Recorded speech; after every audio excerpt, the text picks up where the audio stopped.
I'm Nikki from Sail Tahiti, and welcome aboard the superbly equipped Fountain Pajot Helia 44 called Ella. Ella is a 4-cabin catamaran, and she's just arrived in Tahiti with her owners. They're a family, and they're the third owners, and they started their cruise in the Mediterranean. So there's several important things about this Helia 44 that we're going to look at today during our visit. First of all, this is a very comfortable boat with a fantastic living space. Then Ella in particular has an excellent solar and battery setup, which I'm going to show you in a little more detail just now. She also has very low engine and generator hours, and she's absolutely completely set up to ocean cruise. So that means safety is all up to date, maintenance is all up to date, there's diving gear, household, toys. So this is really a fantastic opportunity for a family or a group to jump on board and to set sail. And so then what I really wanted to discuss with you is your battery install, because it's interesting. Yes. You've got a part AGM, part lithium setup, because your AGM batteries were still good and you wanted to add some new capacity into the system without having to junk them. So this is the lithium, it's a 410 amp hour lithium battery. Yeah. And obviously it's separated from the lead carbon bank. And that over there is the system that's doing the job. So you can just hear the click there, that was the start of the charging, because it's the lead batteries are now full. Okay, so it's just swapped over to charging the lithium now, It's just swapped over, yeah. Okay, yeah. So and the amp reading in there, is that what's coming in from the solar That's panels? how much is coming in. It's obviously still trickle charging the lead. Yeah. So whatever balance is available is now charging the lithium as well.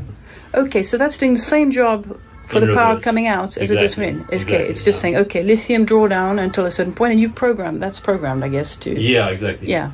So we've got quite a big lithium battery here. So what is happening is we've set it to just draw down to 50%, but you can change that profile. So if you wanted to draw down to 80, you could. Obviously it's lithium, you can even go further. So you can go, we've just set it to that based on how much charge we're getting from the solar panels in the day. Yeah, so you've got 4 MPPT controllers.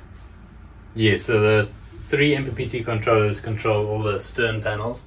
So there's 3 360 watt large panels on the stern, and each on its own MPPT. And then the 4th MPPT is for the additional solar panels that were added on the port side. We're getting very good charge out of the panels. Yeah. And yeah, even if there's a bit of shading, we're still getting, you know, enough charge. Great. So you're keen divers, yeah? Yeah, we do enjoy diving. So it's a little electric dive compressor. Yeah. That runs off the generator. Yes. So generator. Yeah. It's got low hours. We use it predominantly for running the dive compressor and then topping up on the batteries when we've got cloudy days. Yeah. And it takes 2 bottles, so you can fill 2 bottles at the same time. Yeah. And it probably takes about, depending on obviously how low the bottles are, but it takes about 40 minutes to fill 2 bottles. To fill 2 bottles, that's pretty good.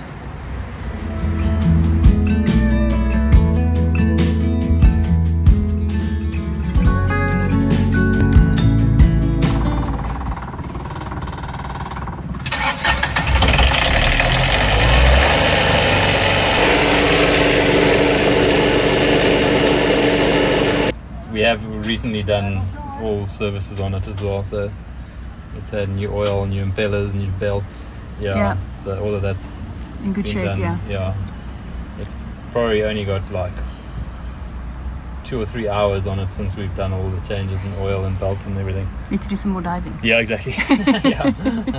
So this is the Volvo D250, which is Volvo's direct replacement for the D255, which was the previous model. Yeah.